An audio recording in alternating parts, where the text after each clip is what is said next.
In today's video, I'm going to teach you how to create Google Form with photo upload. By the end, you'll have a clean form that collects images safely with clear limits on what people can send, how many files they can add, and how large each file can be.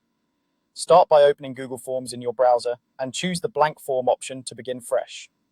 Give your form a clear, specific title. This is your headline, so make it obvious what you're collecting, something like photo submission or event headshot upload. If you like, add a short description that sets expectations, such as why you're collecting photos or any basic guidance viewers should know before uploading. Add your first question using the plus icon on the right-hand toolbar. A new question card appears. Change the question type to file upload from the drop-down in the question card. File upload questions store submissions in your Google Drive and, for security, require respondents to be signed in with a Google account. That's expected behavior and helps keep files organized in a single folder. Type your prompt so people know exactly what to do.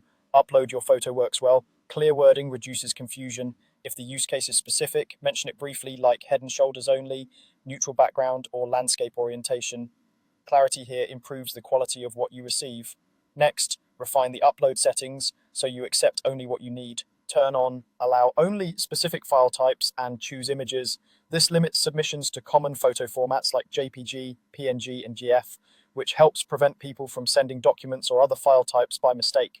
Set the maximum number of files each person can upload. If you need only one image per response, choose one. If you're collecting a small series, say front, side, and detail shots, pick the number that matches your workflow. Fewer files generally means simpler review and less storage usage. Enter the maximum file size to control both quality and storage.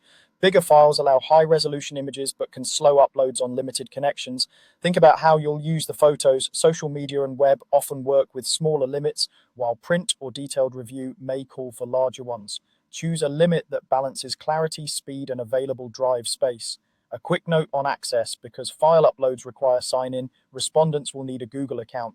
In some work or school environments, external users might be restricted by admin settings. That's normal. Just be aware when sharing your form publicly, and that's it. You've built a Google form that accepts photo uploads with exactly the rules you set. Share the form link when you're ready, and your images will arrive neatly organized in your drive. Thanks for watching, and happy form building.